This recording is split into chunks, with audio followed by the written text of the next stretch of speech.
జీవ ఆహారముల నుండి ఈరోజు మన ఆత్మకు మరికొన్ని సంగతులను మనం బైబిల్ గ్రంథం నుండి పరిశీలిద్దాం. శ్రద్ధగా దృష్టి వాక్యం మీద పెట్టవలసిందిగా మీ అందరికీ ప్రభువు నామములో తెలియజేస్తున్నాను.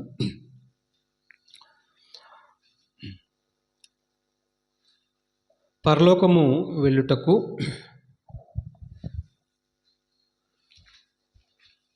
వస్త్రాలు, పరలోకం వెళ్ళుటకు వస్త్రాలు కావాలా? లేదంటే పెళ్లి వస్త్రం లేకపోతే పరలోకం లేదా? ఈ రెండిట్లో మీరు ఏదైనా రాసుకోవచ్చు.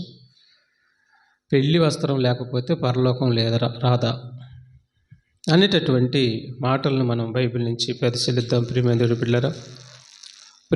దేవుడి బిడ్డలారా, ఈ భూమి మీద ఎన్నో వస్త్రాన్ని బట్టి వీరు ఫలాని దానికి చెందినవారని, వస్త్రధారణ బట్టి వీళ్ళు ఫలానా స్కూల్ పిల్లలు కూడా మనం చూడగలిగితే వస్త్రాలు వేసుకున్నప్పుడు వీళ్ళు ఫలానా స్కూలుకు చెందినవారని గుర్తుపడతాం. అలాగే వస్త్రాన్ని బట్టి వీరు ఫలానా ఉద్యోగానికి చెందినవారని మనం గుర్తుపడతాం. డ్రెస్ కోడ్, ప్రతి దానికి డ్రెస్ కోడ్ను బట్టి వీళ్ళు ఫలానా దానికి చెందినవారని గుర్తుపడతాం. పోలీసులకు ఒక డ్రెస్ కోడ్ ఉండిద్ది, అలాగే లాయర్స్కి ఒక డ్రెస్ కోడ్ ఉండిద్ది, అలాగే స్కూల్ పిల్లలకి వారి స్కూల్లో వారికి ఒక డ్రెస్ కోడ్ ఉండిద్ది. ఈ డ్రెస్సును బట్టి వీరు పలానా దానికి చెందినవారని చెప్పి మనం గుర్తిస్తాం. అలాగే మనకు కూడా దేవుడు డ్రెస్ కోడ్ ఇచ్చాడు. ఈ డ్రెస్సు అనగా ఈ వస్త్రాలు ఉంటేనే పరలోకానికి అర్హులు. ఈ డ్రెస్ కోడ్ లేకపోతే పరలోకానికి అర్హులు కాదు. ఇంతకీ ఏంటి ఆ డ్రెస్ కోడ్ అంటే, ఏంటనంటే వస్త్రాలు ఏంటనంటే, బాప్తిస్మానికి పూర్వము మనము మనకున్నటువంటి వస్త్రాలు మలినమైపోయాయి, పాప పంకిలమైపోయాయి, అవి పాడైపోయాయి. తల్లి గర్భంలో నుంచి భూమి మీదకి వచ్చేటప్పుడు దేవుడు యథార్థంగా భూమి మీదకి తీసుకుని వచ్చాడు. పెరిగి కొద్దీ అనేకమైనటువంటి తంత్రాలు కల్పించుకొని మనుషులు యథార్థతను పోగొట్టుకొని పాప పంకిలమైపోయారు, మలినమైపోయారు. ఇప్పుడు మలినమైతే పాపంలో ఉండారు. ఇప్పుడు యేసుక్రీస్తు వారు వచ్చి ఎవరైతే ఆయన నందు విశ్వాసం ఉంచుతారో, ఎవరైతే ఆయన నమ్ముతారో, నమ్మిన వారందరూ బాప్తిసం తీసుకున్నప్పుడు వారికి ఉన్నటువంటి మలిన వస్త్రాలన్నీ విడిపించేసి, మలిన వస్త్రాలు అంటే పాపపు క్రియలు, వస్త్రం అనగా క్రియ, పాపపు క్రియలన్నిటికీ విడిపించేసి క్షమించి ఇక నూతనమైన వస్త్రాలు, క్రొత్త వస్త్రాలు ధరింపజేసి ఇక మీదట మీరు ఈ నూతన వస్త్రాలతో మీరు జీవించాలి, ఈ నూతన వస్త్రాలు మీరు ధరించుకొని ఉంటేనే పరలోకం వెళ్తారు. ఇక మీరు ఈ విధి కానీ లేకుండా ఉన్నానంటే మాత్రం మీకు పరలోకం లేదని యేసుక్రీస్తు వారి ద్వారా మనకు ఒక డ్రెస్ కోడ్ని ఇచ్చాడు, డ్రెస్ని ఇచ్చాడు, వస్త్రాలను ఇచ్చాడు. వస్త్రాలు అనగా క్రియలు, పరిశుద్ధమైన క్రియలు. యేసుప్రభు వారు వచ్చి మనకి మంచి క్రియలను ఇచ్చాడు. ఇవి మనం ధరించుకుంటే పెళ్లి వస్త్రాలు గలవారంగా ఉన్నట్లే. ఎవరైతే యేసుప్రభు వారు ఇచ్చినటువంటి వస్త్రాలు ధరించుకుంటారో వారు పెళ్లి వస్త్రం గలవారు. వీరికి పరలోకానికి అర్హత. కొంతమంది చూడండి, పెళ్ళికి వెళ్ళేటప్పుడు ఎలా రెడీ అవుతారు? చాలా మరి పెళ్ళి కుమారుడు పెళ్ళి కుమార్తె ఉన్నారనుకోండి, పెళ్ళి కుమారుడు సిద్ధంగా ఉన్నప్పుడు పెళ్ళి కుమార్తెని రెడీ చేసుకుని తీసుకొస్తారు. ఎలా రెడీ చేసుకుని తీసుకొస్తారు? ఆర్భాటంగా మరి ఉన్న నగలంతా, మంచి వస్త్రాలు ఆ రోజే మొత్తం ధరింపజేస్తారు. ఆభరణాలు, వడ్రానం, అన్నీ బాగా అలంకరించేసేస్తారు. ఎందుకంటే మరి పెళ్లి కుమార్తె కదా, అలంకారంగా ఉండాలి. అలాగే వరుడు క్రీస్తు అయితే వధువు సంఘమైంది అంటే సంఘం అంటే మనం. ఈ సంఘం కూడా, వధువు కూడా అలంకరించుకుంటేనే, అలంకారమైనటువంటివన్నీ ఆయన ఇచ్చిన అలంకారం అంతా మనం ధరించుకుంటేనే అప్పుడు నువ్వు పరలోకానికి వెళ్తానికి ఆ వస్త్రాలు నీకు పనికి వస్తాయి. ఆ వస్త్రాలు ఉంటేనే నువ్వు పరలోకానికి వెళ్తావు.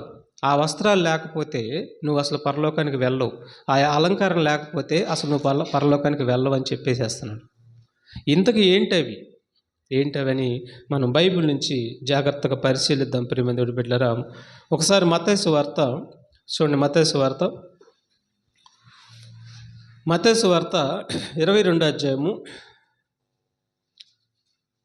11-12 వచనాలు మనం చూడగలిగితే, పెళ్లి వస్త్రం లేకుండా పరలోకం వెళ్ళకూడదు, రానివ్వడు అని మనకి ఇక్కడ అర్థమవుతుంది. చూడండి, రాజు కూర్చున్న వారిని చూడ లోపలికి వచ్చి,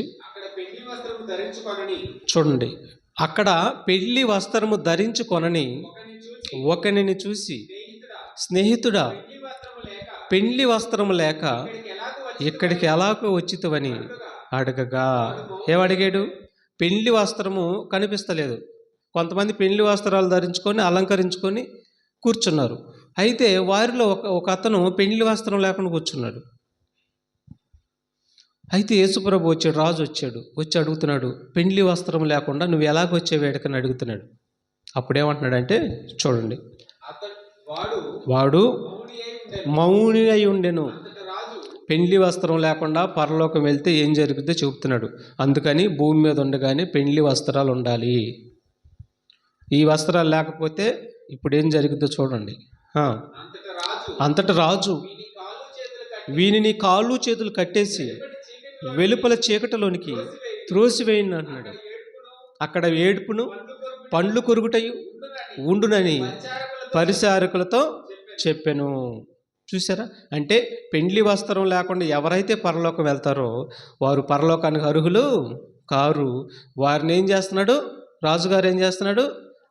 కాళ్ళు చేతులు కట్టేసి వెలుపల చీకటిలో పడవేసేయండి. అక్కడేంటి? ఏడుపు పళ్ళు కొరుకుటయు ఉండును అన్నాడు. అంటే పెండ్లి వస్త్రం లేకుండా పరలోకం వెళ్ళకూడదు. వెళ్తే నరకమే. అంటే ఉపమానంగా చెప్తున్నాడు.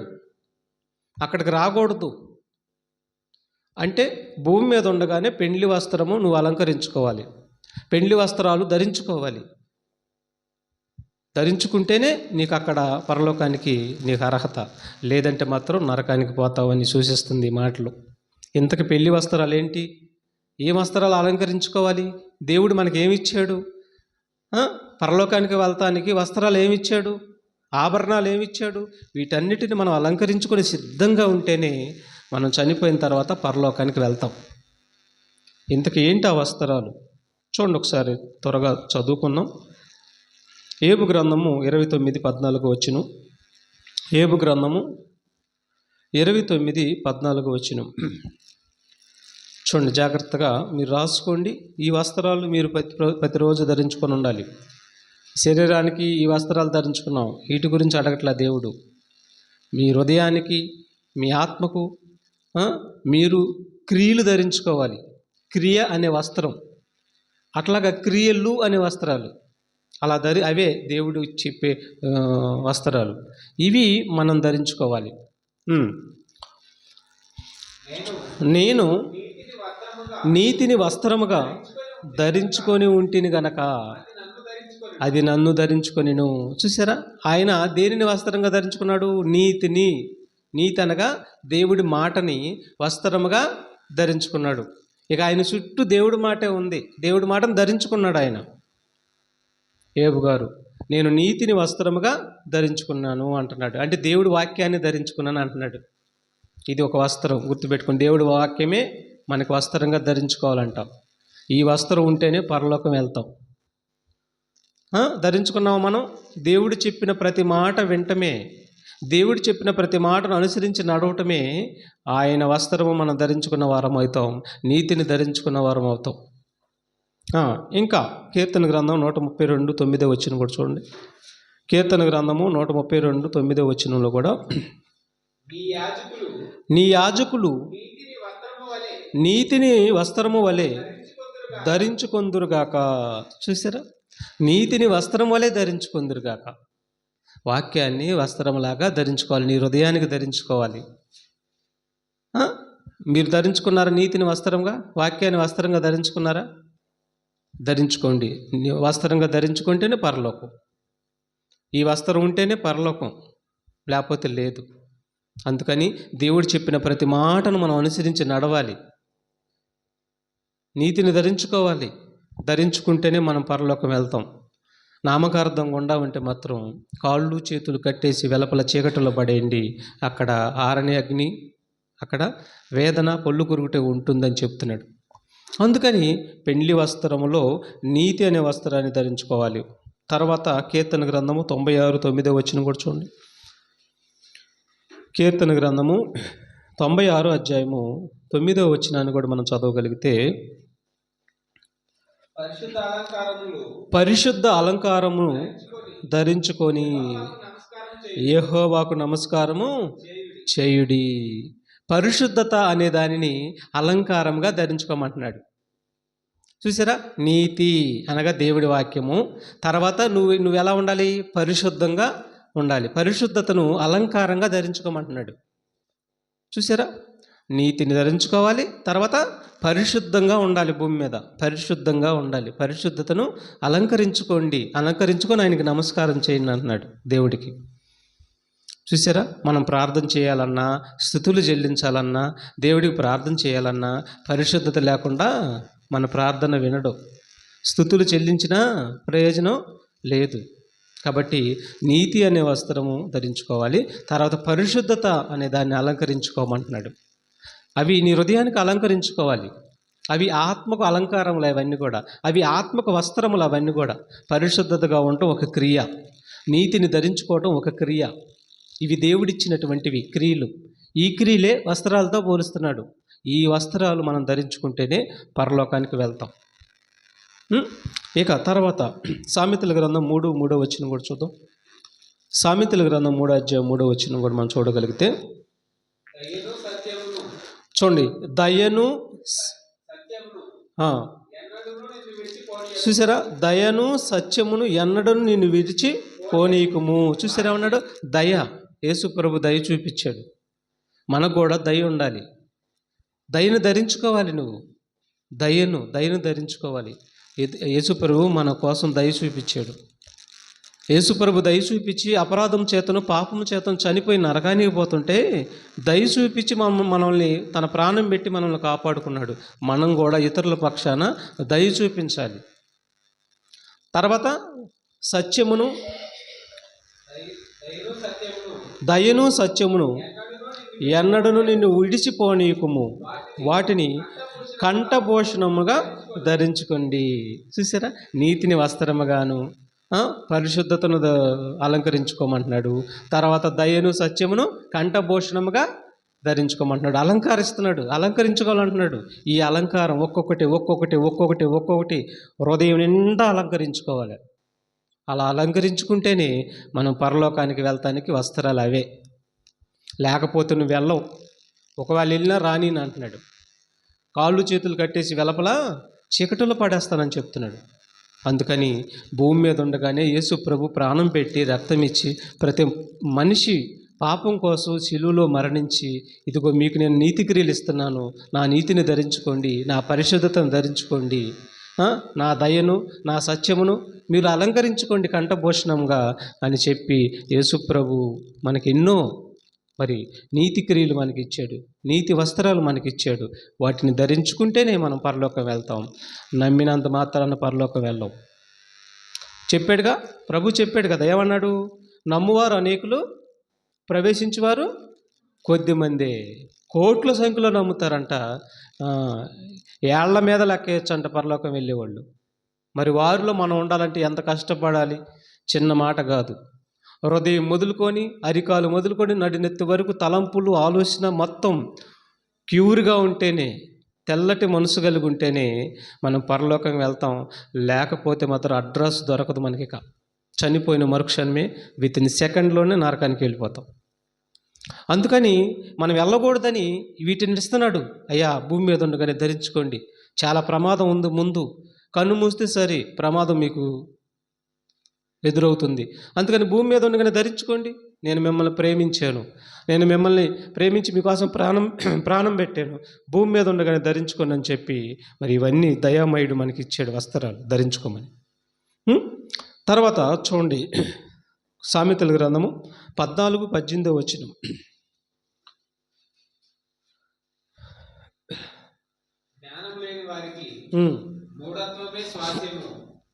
జ్ఞానం లేని వారికి మూఢత్వమే స్వాస్యము, వివేకులు చూసారా, వివేకులు జ్ఞానమును కిరీటముగా ధరించుకుందరు. వివేకులు అంటే దేవుడి వాక్యం విని దానిని అర్థం చేసుకొని దానికి లోపడేవారు వివేకులు. జ్ఞానమును అనగా వాక్యమును కిరీటముగా ధరించుకుంటారు. కిరీటం అంటే వింటారు, దేవుడి మాట వింటారు. చూసారా, ఇవి మనం ధరించుకోవలసినటువంటి పరలోకానికి వెళ్తానికి అలంకారాలు. ఇవి వస్త్రాలతో కూడింది, అలంకారంతో కూడింది.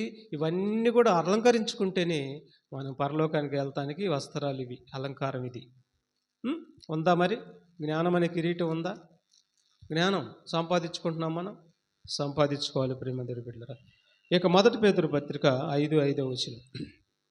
మొదటి పేతురు పత్రిక 5:5 వచనంలో మనం చూడగలిగితే, మీరు ఒక్కొక్కటిగా రాసుకొని ఇంటికి వెళ్ళినాక చక్కగా చదువుకొని, మరి ఇవి వస్త్రాలు ఈ అలంకారం మనకు ఉన్నాయా లేవా, లేకపోతే ఈ రోజు నుంచి నేను ధరించుకోవాలి అని చెప్పి మీరు సిద్ధపడాలి. చిన్నలారా, మీరు పెద్దలకు లోబడి ఉండుడి, మీరందరూ ఎదుటివాని ఎడల దేన మనసును వస్త్రమును ధరించుకొని మిమ్ముని అలంకరించుకోండి. చూసారా, ఏం ధరించుకోమన్నాడు? దేన మనసు అనేటటువంటి వస్త్రాన్ని ధరించుకొని మిమ్మల్ని మీరు ఏం చేసుకోవాలి?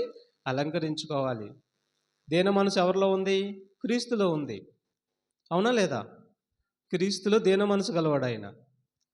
మరి బాప్తీసం ద్వారా క్రీస్తుని ధరించుకున్నాం కదా మనం. క్రీస్తులోనికి బాప్తీసం పొందిన మీరందరూ క్రీస్తుని ధరించుకున్నవారు కారా అన్నాడు. మరి క్రీస్తుని ధరించుకుంటే క్రీస్తు లక్షణాలన్నీ ధరించుకోవాలి మనం. క్రీస్తు రక్తం తాగుతున్నాం ఆదివారం, క్రీస్తు శరీరం తింటున్నాం ఆదివారం. మరి క్రీస్తు లక్షణాలన్నీ, గుణగణాలన్నీ మనలోకి రావాలి. అలాగొస్తేనే, వాటిని నువ్వు ధరించుకుంటేనే, వాటిని ఆయన లక్షణాలన్నిటినీ నువ్వు వస్త్రాలుగాను అలంకారంగాను నువ్వు ధరించుకుంటేనే నీకు నిత్య జీవం ఉంది, లేకపోతే లేదయ్యా అంటున్నాడు. ఎందుకు అంటున్నాడంటే అన్నమాట, అవలక్షణం గలవారు అక్కడికి వెళ్తానికి లేదన్నాడు. అవలక్షణము అంటే సాతాను లక్షణము. దేవుడికి భిన్నమైన లక్షణం గలవారు పరలోకానికి వెళ్తానికి లేదు, అవకాశం లేదు అని చెప్పేశాడు. ఎందుకంటే పరలోకంలో దూత ఏం చేసింది? కోట్ల కొద్ది దూతలు ఉంటే ఒక దూత ఏం చేసిందంటే దానికి మంచి అధికారం ఇచ్చాడు దేవుడు. అధికారం ఇస్తే అదేం చేసిందంటే, పరలోకములో మేము వింటున్నాం, మీకైతే సేవ చేస్తున్నాం, కానీ అధికారం మాకు ఇవ్వటం లేదు. నీ కుమారులకి ఎలాగైతే అధికారం ఇస్తున్నావో మాకు అధికారం ఇవ్వట్లేదని చెప్పి అధికార దాహం కలదయ్యి ఏం చేసిందంటే, అక్కడ ఉన్నటువంటి కోట్ల సంఖ్య దేవదూతల్లో కొంతమందిని మోసం చేసేసింది. మోసం చేసేసి, ఈ దేవుడు మనకి అధికారం ఇవ్వట్లేదు, పరలోకంలో అయితే ఉన్నాం, ఆయనకి సేవ చేస్తున్నాం, ఆయనకు సేవ చేస్తున్నాం, కానీ అధికారం మనకి ఇవ్వట్లేదని చెప్పి అక్కడ ఉన్నటువంటి దేవదూతలు మోసం చేసేసింది. యుద్ధానికి సిద్ధపడింది. అప్పుడు యుద్ధం జరిగింది పరలోకంలో. అప్పుడు పాతాళానికి తొక్కువేయబడ్డారు వాళ్ళు. అంటే ఇక అక్కడికి వెళ్ళాలంటే అలాంటి లక్షణాలు గల వారు వెళ్ళలేక, అట్ట మోసం చేసేవాళ్ళు వెళ్ళకూడదు, పాపం ఉన్నవాళ్ళు వెళ్ళకూడదు, పవిత్రంగా దేవుడి లక్షణాలు పుష్కలంగా ధరించుకుంటేనే అక్కడికి వెళ్ళాలి. క్రీస్తు లక్షణాలు పుష్కలంగా ధరించుకుంటేనే అక్కడికి వెళ్ళాలి. లేదంటే నువ్వు 80 సంవత్సరాలు దేవుడిని నమ్మినా అవుట్, వెళ్ళిపోతా ఉన్నారు. కానీ ఎందుకంటే లక్షణం ఆత్మ సంబంధించింది, హృదయ సంబంధించింది. ఎటువంటి దుష్ట లక్షణం ఉన్నా కానీ ఇక మనం పనికిరామంట పరలోకానికి. ఎందుకంటే ఆల్రెడీ తొక్కేసాడు అక్కడ ఉన్న దుష్ట లక్షణాలని. ఇక ఎక్కడి నుంచి వెళ్ళాలంటే వెళ్ళనీడు, రానీడు. అందుకని భూమి మీద సమస్తము, అంతే అన్నాను కదా ముందు, హృదయం మొదలుకొని అరికాళ్ళు మొదలుకొని నడినెత్తి వరకు సమస్తమైనటువంటి దుష్టత్వాన్ని మరి వాక్యం అనే పాలతో శుభ్రంగా కడిగేసుకొని మంచి మనసు కలిగి దేవుడి ఎదుట బ్రతికితే తప్ప ఆ పరలోకం రాదు. అంత ఈజీగా రాదు, కష్టం. మనం అనుకున్నంత ఈజీ కాదు. ఈనాడు ప్రపంచంలో చాలామంది ఈజీ, నమ్మితే వెళ్తాం అనుకుంటున్నారు. పొరపాటు అది. నమ్మితే కాదు, ఆయన ధరించుకుంటేనే. దీన మనసు అనే వస్త్రమును ధరించుకోవాలి అంటున్నాడండి. తర్వాత యెషయా గ్రంథం 61:10 వచనం. యెషయా గ్రంథం 61:10 వచనంలో కూడా మనం చూడగలిగితే,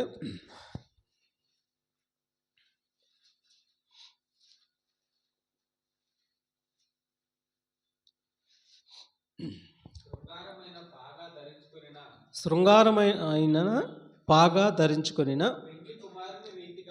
మరల చదువు,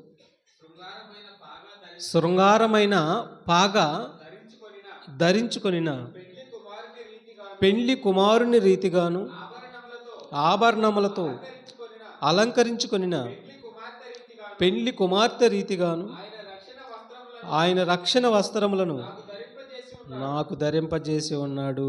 చూసారా చూసారా, రక్షణ వస్త్రములను మనకేం చేశాడంట? ధరింపజేసి ఉంటున్నాడంట. తర్వాత ఏమన్నాడు? నీతి అను పైబట్టను నాకు ధరింపజేసి ఉన్నాడు. చూసారా, నీతి అని పైబట్టను అంటే నీతిని బట్టతో పోలుస్తున్నాడు. చూసారా, నీతిని దేంతో పోలుస్తున్నాడు? వస్త్రంతో పోలుతున్నాడు. అంటే నీతి అనే క్రియ ఒక వస్త్రం, దయ అనే ఒక క్రియ, అదొక క్రియ, అదొక వస్త్రం, సత్యము, వీటన్నిటిని మనం అలంకరించుకోవాలి, ధరించుకోవాలి. ఇవన్నీ వస్త్రాలతో పోలుస్తున్నాడు ప్రేమేంద్రుడు బిడ్డలారా. వీటన్నిటిని మనం అలంకరించుకోవాలి. రోమపత్రిక 13 అధ్యాయం చూడండి. రోమపత్రిక 13 అధ్యాయము 12-14 వచనం.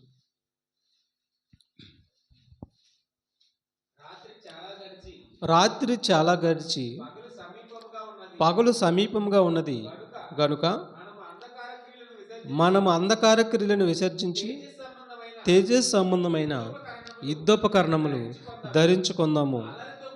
చూసారా, తేజస్ సంబంధమైన యుద్ధోపకరణములు ధరించుకుందాము. అల్లరితో కూడిన ఆటపాటలైనను మత్తైనను లేకయు కామ విలాసములైనను పోకిరి చేష్టలను లేకయు కలహమైనను మచ్చరమైనను లేకయు పగటి యందు నడుచుకున్నట్లు మర్యాదగా నడుచుకుందాము. మెట్టుకు ప్రభు అయిన యేసుక్రీస్తును ధరించుకుని వారై, ఏమన్నాడు చూసారా? మెట్టుకు యేసుక్రీస్తుని ధరించుకున్న వారై. చివరికి ఎవరిని ధరించుకోవాలి? మనం యేసుక్రీస్తుని ధరించుకోవాలంట. యేసుక్రీస్తుని ధరించుకుంటే అన్నిటినీ ధరించుకున్నట్టే. యేసుక్రీస్తుని ధరించుకున్న వారై శరీరెచ్చలను నెరవేర్చుకొనుటకు శరీర విషయమై ఆలోచన చేసుకొనుకుడి. చూసారా ఉన్నాడు? యేసుక్రీస్తుని ధరించుకోవాలి. మీరు ధరించుకున్న తర్వాత ఇక శరీర ఇచ్చలు, శరీర కోరికలు నెరవేర్చుకున్నట్టుకై ఇక మీరు అసలు ఆలోచన చేసుకోవద్దు అని చెప్తున్నాడు. క్రీస్తుని ధరించుకున్నాక ఇక శరీరము మృతమైనది. క్రీస్తుని ధరించుకున్నాక శరీరము పాప విషయంలో మృతమైనది. ఇక పాపానికి నీకును ఇక సంబంధం లేదు, తెగిపోయింది. ఎప్పుడైతే బాప్తీసం తీసుకుంటావో బాప్తీసంతో ఇక ఈ లోకానికి నీకు సిలువ వేయబడ్డావు. పాపానికి నీకు అసలు సంబంధం లేదని చెప్పేస్తున్నాడు ప్రతి మనిషితో. కాబట్టి మరి జాగ్రత్త పడాలి, మరి క్రీస్తుని ధరించుకోవాలి అని అంటున్నాడండి. తర్వాత కొలసీ పత్రిక 3 అధ్యాయము 14 వచనం. కొలసీ పత్రిక 3 అధ్యాయము 14 వచనాన్ని మనం చూడగలిగితే, వీటన్నిటిపైన పరిపూర్ణతకు అనుబంధమైన ప్రేమను ధరించుకొనుడి. చూసారా, వీటన్నిటి పైన ఏముండాలి? నీకు ప్రేమ ఉండాలి. నీకు ప్రేమ అన్నిటికీ. నిన్ను వలె నీ పొరుగు వారిని ప్రేమించు. ఇది దేవుడికి ఇష్టమైనటువంటి ఆజ్ఞ. ఇది అన్నిటికి పైన ప్రేమను ధరించుకోవాలి. చూసారా, ప్రేమ అంటే ఎదుటివారికి హాని చేయదు, ఎదుటివారికి కీడు చేయదు. అవసరమైతే ఎదుటివారి కోసం ప్రాణం పెడతారు తప్ప ప్రేమ ఉండవారు, క్రీస్తు ప్రేమ ఉండవారు, ఎదుటివారి ప్రాణం తీరు. కాబట్టి మనకు ప్రేమ కలిగి, ప్రేమ అనేటువంటి వస్త్రాన్ని మరి మనం ధరించుకోవాలి. చూసారా, ఎన్ని చెప్పుకుంటూ వస్తున్నాడు. చూసారా, ఇవన్నీ క్రైస్తవుడికి ఉండాలి. ఇవన్నీ కూడా యేసుప్రభు నమ్ముకున్న వారికి ఉండాలి. ఇవన్నీ కూడా యేసుక్రీస్తుని ధరించుకున్న వారికి ఉండాలి. ఇవి లేకపోతే పరలోకం లేదు. అర్థమవుతుందా? సంపాదించుకోవాలి. ఇవన్నీ ప్రతిరోజు ప్రార్థన చేసుకోవాలి దేవుడికి. ప్రతిరోజు మోకరించుకోవాలి. మోకరించి మన హృదయాన్ని దేవుడి ఎదురు కొమ్మరించేసి మనస్ఫూర్తిగా పూర్ణ ఆత్మతోనూ పూర్ణ శక్తితోనూ పూర్ణ వివేకంతోనూ నీ దేవుణ్ణి ప్రేమించాలన్నాడు. అన్ని పూర్ణంగా ఉండాలి. నీ ఆత్మ పూర్ణంగా సమర్పించుకోవాలి. నీ శక్తి పూర్ణంగా సమర్పించుకోవాలి. పూర్ణ వివేకంతో దేవుణ్ణి ప్రేమించాలి. అన్నీ పూర్ణంగా ఉండాలి, అసంపూర్ణంగా ఉండకూడదు. ఏదో నేను చేశానులే ప్రార్థన అయిపోయిందిలే కాదు, పూర్ణంగా మనసు కొమ్మరించుకోవాలి దేవుడి ఎదుట. అట్లా కొమ్మరించుకుంటేనే దేవుడు మన వింటాడు. లేకపోతే మాత్రం ప్రార్థన మరి దేవుడి దగ్గరికి వెళ్ళదు ప్రియమైన బిడ్డలారా. కాబట్టి ప్రేమను ధరించుకోమంటున్నాడు. తర్వాత ఎఫెసీ పత్రిక 4వ అధ్యాయం 24వ వచనం కూడా చూద్దాం. ఎఫెసీ పత్రిక 4వ అధ్యాయము 24వ వచనం. నీతియు యథార్థమైన భక్తియు గలవారై. చూసారా ఉన్నాడు, నీతియు యథార్థమైన భక్తియు గలవారై. భక్తి అంటే అర్థం ఏంటి? భక్తి అంటే ఈ లోకంలో ఉన్న మాలిన్యమును అంటించుకోకుండా ఉండటమే భక్తి. ఈ లోకంలో పాపం ఉంది, ఈ పాపాన్ని నీకు అంటకుండా బ్రతకటమే భక్తి. నీతి అనగా వాక్యం.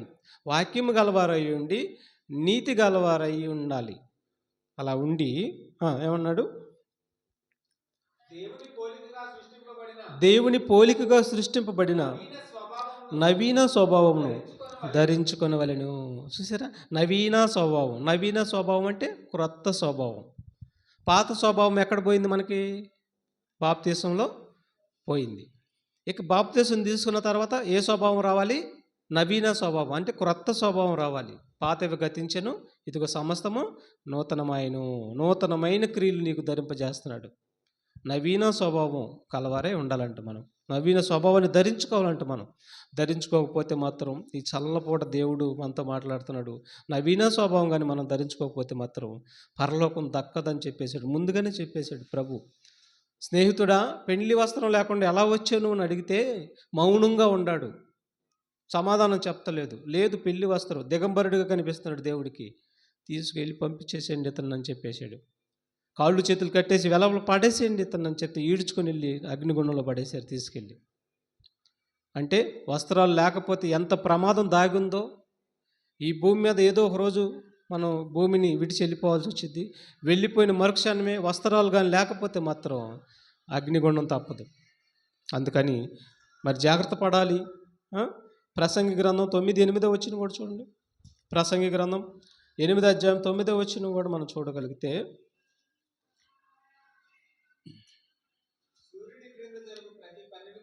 సూర్యుడి కింద జరుగు ప్రతి పనిని గూర్చి నేను మనసిచ్చి యోచన చేయుచుండగా ఇదంతయు నాకు తెలిసెను, మరి ఒకడు మరి ఒకనికి పైన అధికారి 9:8 ప్రసంగి 9:8 జాగ్రత్తగా వినాలి. 9:8 జాగ్రత్తగా వినండి. ఎల్లప్పుడూ చూడండి, ఎల్లప్పుడూ తెల్లని వస్త్రములు ధరించుకొనుము. చూసారా, ఎల్లప్పుడూ ఏ వస్త్రాలు ధరించుకోవాలి? తెల్లని వస్త్రాలు. ఎల్లప్పుడూ తెల్లని వస్త్రాలు అని అంటే, తెల్లని వస్త్రాలు అంటే ఏంటి అర్థం? పవిత్రమైన క్రియలు. ఇప్పటి వరకు మనం చెప్పుకుంటూ వచ్చాం చూసారా, ఇవన్నీ కూడా ఎల్లప్పుడూ ధరించుకోవాలి. తెల్లని వస్త్రాలు అనగానే వైట్ అండ్ వైట్ వేసుకోవటం కాదు. అర్థమైందా? ఇది వివరణ. ఇవన్నీ ఇప్పుడు చెప్పిన అన్నీ కూడా ధరించుకుంటే నువ్వు దేవుడి దృష్టిలో తెల్లగా కనిపిస్తావు. అర్థమవుతుందా? నువ్వు తెల్లటి వస్త్రాలు ధరించుకొని హృదయం అంతా కుళ్ళిపోతే, ఇవన్నీ ధరించుకోకపోతే, ఇప్పుడు వరకు మనం చెప్పుకున్నవన్నీ కూడా ధరించుకోకపోతే, నువ్వు తెల్లని వస్త్రం నిగనిగలాడే ధరించుకున్నా ఊరుకోడు. దేవుడికి కావాల్సింది ఏంటంటే తెల్లని క్రియలు, పవిత్రమైన క్రియలు కావాలి. తెల్లని వస్త్రములు ప్రతిదినము చదువు. ప్రతిదినము తెల్లని వస్త్రాలు ధరించుకోమంటున్నాడు. చూసారా, తెల్లని వస్త్రాలు ప్రతిదినం ధరించుకోమంటున్నాడు. ఎందుకంటే ఆయన ఏమన్నాడు? నేను ఏ జామున వస్తానో తెలీదు. ఎప్పుడు మీరు తెల్లని వస్త్రాలు ధరించుకొని ఆయన రాకడ కొరకు సిద్ధంగా ఉండాలి. ఇప్పుడు మన హృదయంలో పరీక్షించుకుందాం. తెల్లని వస్త్రాలు ధరించుకున్నాం మనం? ఏదైనా నలక లాంటిది ఏమైనా ఉందా? హృదయంలో నలక లాంటిది ఏమైనా ఉందా? ఉంటే డాగు పడిపోతుంది వస్త్రాల మీద. నలకంటే పాపం. హృదయంలో పాపం ఏమైనా ఉందా? కొండెములు, అబద్ధాలు, దొంగతనాలు, నరహత్యలు, వ్యభిచారము, ఆ, మరి ఇవన్నీ ఏదైనా ఉందా? వాటిలో ఏదైనా ఉందా? మచ్చ పడిపోతుంది. దేని మీద? తెల్లని వస్త్రాల మీద పడిపోతుంది. డాగ్ కనిపిస్తుంది దేవుడికి. డాగ్ కనిపిస్తే పరలోకానికి వెళ్ళలేవు, తీసేయాలి. అవి తీసేసి మళ్ళీ కొత్తగా ధరించుకోవాలి, నూతనంగా కనిపించాలి ఆయన ఎదుట. అందుకని తెల్లని వస్త్రాలు, ఎల్లప్పుడూ తెల్లని వస్త్రాలు ధరించుకోవాలి. అవి పవిత్రమైన క్రియలు. పవిత్రమైన క్రియలు ఎల్లప్పుడూ నువ్వు కలిగి ఉండాలి. పవిత్రమైన క్రియలు అనే వస్త్రాలు ఎల్లప్పుడూ ధరించుకోవాలి నువ్వు. అలా ధరించుకుంటేనే పరలోకం వెళ్తాం ప్రియమైన దేవుని బిడ్డలారా. తర్వాత దశలోనికి పత్రిక, మొదటి దశలోని పత్రిక 5:8 వచనం చూడండి. 5వ అధ్యాయం 8వ వచనం.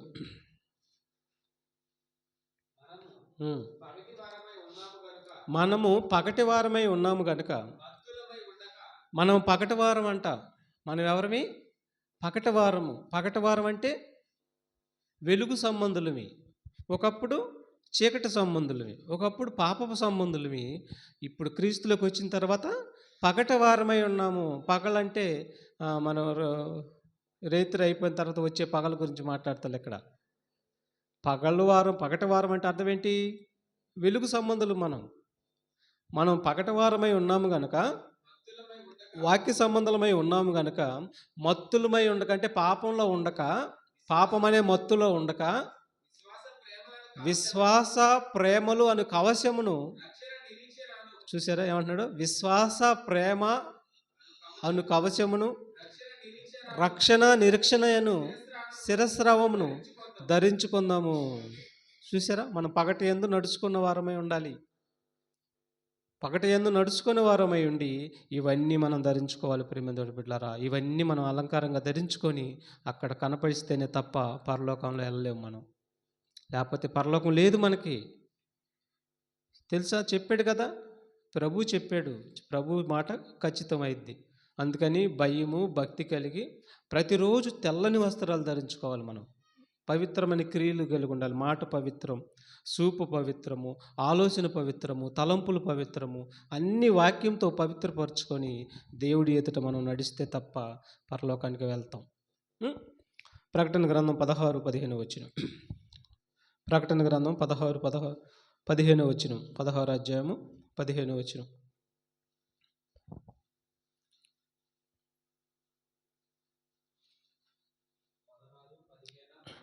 15 ప్రకటన గ్రంథము 16వ అధ్యాయము 15వ వచనం.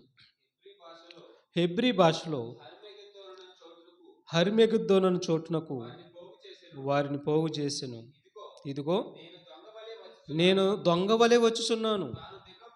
అదిగో చూడండి ఏమంటున్నాడు. యేసుప్రభు వస్తున్నాడు.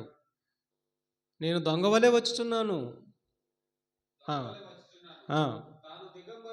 తాను వస్త్రాలు లేకుండా, పవిత్రమైన క్రియలు లేకుండా, నీతిని అలంకరించుకోకుండా పాపంతో సంచరిస్తుంటే అప్పుడు అతను దేవుడికి ఎలా కనిపిస్తున్నాడంటే వస్త్రహీనుడిగా కనిపిస్తున్నాడు, దిగంబరుడిగా కనిపిస్తున్నాడు, వస్త్రాలు లేనివాడిగా కనిపిస్తున్నాడు, నీతి క్రియలు లేనివాడిగా కనిపిస్తున్నాడు, నీతిని ధరించుకున్న వాడిగా కనిపిస్తున్నాడు, నీతిని ధరించుకొనని వాడిగా కనిపిస్తున్నాడు, దిగంబరుడిగా కనిపిస్తున్నాడు. అప్పుడు ఏమంటున్నాడు చూడండి. తాను దిగంబరుడిగా సంచరించుచున్నందున జనులు తన దిశమలను చూతురేమోనని. చూసారా, దిశమలను అంటే వారి యొక్క పాపములు. పవిత్రమైన క్రియలు ధరించుకోలేదు, పరిశుద్ధతను ధరించుకోలేదు, నీతిని ధరించుకోలేదు. ఇవేమి ధరించుకోకుండా ఖాళీగా ఉన్నాడు. అప్పుడు అతను దిగంబరుడిగా కనిపిస్తున్నాడు దేవుడి ఎదుట. దిగంబరుడు ఎక్కడికి వెళ్ళాడు? వస్త్రాలు లేనాడు, పరలోకంకి వెళ్ళి కూర్చున్నాడంట. ఎవరైనా పెళ్ళికి వెళ్ళినప్పుడు ఎట్ట వెళ్తారండి? పెళ్ళికి వెళ్ళినప్పుడు ఎట్ట వెళ్తారు? కొంతమంది పెళ్ళికి ఆడ మరి మైండ్ ఖరాబ్ అయిన వాళ్ళు ఏం చేస్తారంటే పిచ్చి వాళ్ళలాగా ఉంటారు. చూసారా, వాళ్ళు ఏం చేస్తారంటే పాపం వాళ్ళకి తెలియకుండా అందరూ కూర్చుంటున్నారని చెప్పి మరి అతను కూడా వచ్చి సరిగ్గా గుడ్డలు లేకుండా కొన్ని సందర్భాల్లో టకామని కుర్చీలో కూర్చుంటాడు, లేదంటే వచ్చేసేస్తాడు, ప్రజల్లోకి వచ్చేసేస్తాడు. అప్పుడు ఏమంటారు? పెళ్లి వారు ఏమంటారు? గెంటేసేస్తారు, బయటికి గెంటేసేస్తారు. ఎందుకంటే అతను అసహ్యంగా ఉన్నాడు, వస్త్రహీనుడిగా ఉన్నాడు, అసహ్యంగా ఉన్నాడు. వద్దు, పనికిరా, అందరూ వస్త్రాలు ధరించుకొని ఉన్నారు, అతనేమో మైండ్ ఖరాబ్ అయ్యి వస్త్రహీనుడిగా ఉన్నాడు. ఇదిగో పంపించేయండి అని బయటికి గెంటేసేస్తారు. ఇది ఎంతవరకు నిజమో అలాగే దేవుడి దృష్టిలో నీతి, సత్యము, యథార్థత, దయ, వీటన్నిటినీ ఈ క్రియలన్నిటినీ అలంకరించుకోకుండా, పవిత్రమైన క్రియలను అలంకరించుకోకుండా ఉండే ప్రతి వారంట దేవుడి దృష్టిలో దిగంబరులు అంట. ఈ దిగంబరులు వెళ్ళి చచ్చిపోయి అక్కడికి వెళ్తే నేను యేసుప్రభు నమ్ముకున్నానని చెప్పుకొని ఈ పరిశుద్ధమైన క్రియలు లేకుండా చనిపోయాడు అనుకోండి, అప్పుడు దేవుడికి ఎట్ట కనిపిస్తున్నాడు? దిగంబరుడిగా కనిపిస్తున్నాడు. అప్పుడు కాళ్ళు చేతులు కట్టేసి వెలపల చీకట్లో పడేయండి అని చెప్తాడు. అదే అంటున్నాడు చూడండి, ఇక్కడ ఏమంటున్నాడంటే తాను దిగంబరుడిగా సంచరిస్తున్నాడంట. చూసారా, భూమి మీద క్రియలు లేనివాడిగా సంచరిస్తున్నాడంట. పవిత్రతను ధరించుకోవట్లేదంట, నీతిని ధరించుకోవట్లేదంట, సత్యమును ధరించుకోవట్లేదంట, నవీన స్వభావం కలిగి తిరగట్లేదంట. వీటన్నిటిని విడిచిపెట్టేసి తిరుగుతున్నాడంట. దేవుడిని విడిచిపెట్టేసి తిరుగుతున్నాడంట, క్రీస్తుని విడిచిపెట్టేసి తిరుగుతున్నాడంట, దిగంబరుడిగా కనిపిస్తున్నాడంట దేవుడికి. అందుకు ఏమంటున్నాడంటే మళ్ళీ చదువు, జనులు తన దిశమూలను చూతురేమోనని మెలకుగా ఉండి తన వస్త్రము కాపాడుకునేవాడు, అదిగో చూసారా, వస్త్రాలు కాపాడుకునేవాడు ధన్యుడు, అంటే పరలోకం వెళ్ళిపోతాడు. ధన్యుడు అంటే పరలోకం అని అర్థం.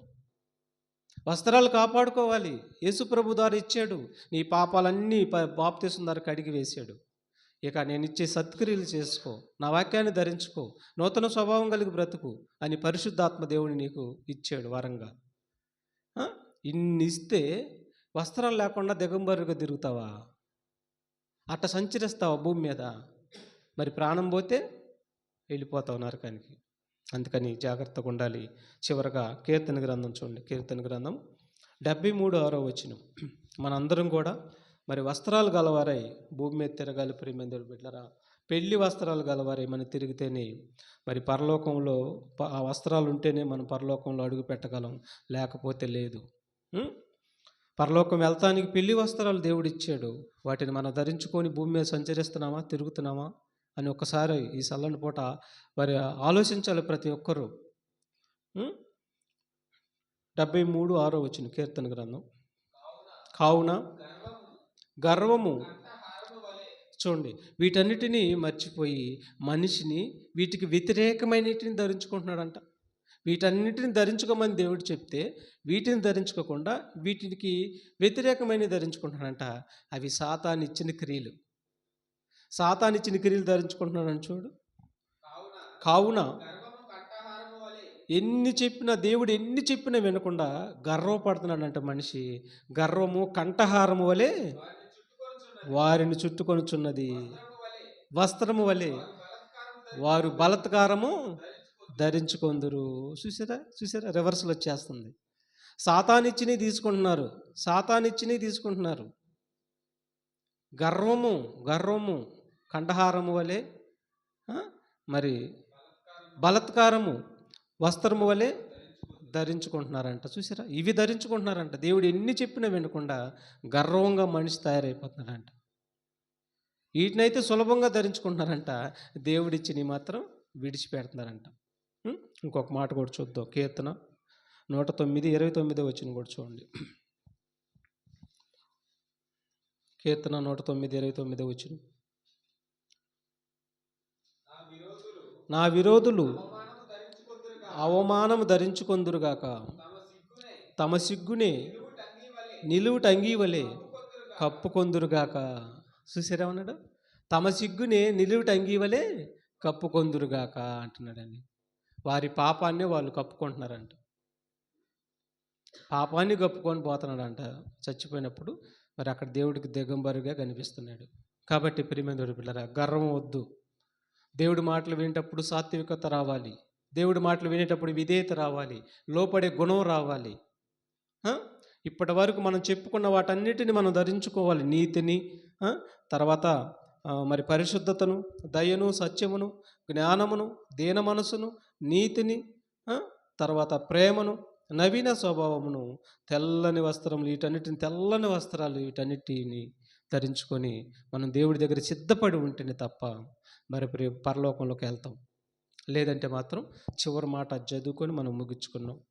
మొదట చదివింది చదవండి, మత్తయి సువార్త 22, 11, 12 వచనాలు మనం చూడగలిగితే ఈ మాట ఎంత భయంకరంగా ఉంటుందో చూడండి. రాజు కూర్చున్న వారిని చూడ లోపలకు వచ్చి, పరలోకంలో జరుగుతున్న సిచ్యువేషన్ ముందుగానే చెబుతున్నాడు. పెండ్లి వస్త్రం రాకుండా పరలోకం వస్తే ఏం జరిగిద్దో ముందుగానే చెబుతున్నాడు. వినండి ఏమంటున్నాడు. పెండ్లి వస్త్రము ధరించుకొనని ఒకరిని చూసి, స్నేహితుడా, పెండ్లి వస్త్రం లేక ఇక్కడికి ఎలాగ వచ్చితువని అడుగగా వాడు మౌని అయి ఉన్నాడు. అంటే లేదు, దిగంబరుడిగా ఉన్నాడు. చూసారా, మౌనంగా ఉన్నాడు. అప్పుడు రాజు ఏమంటున్నాడు అంటే, యేసుప్రభు ఏమంటున్నాడు చూడండి. అంతటి రాజు, వీనిని కాళ్ళు చేతులు కట్టి వెలుపల చీకటిలోనికి త్రోసివేయండి. చూసారా, దయాదాక్షిణం లేకుండా భూమి మీద ఉన్నంతసేపు దయ చూపించాడు, భూమి మీద ఉన్నంతసేపు కనికరం చూపించాడు. మనిషి ఏం చేసుకున్నాడు?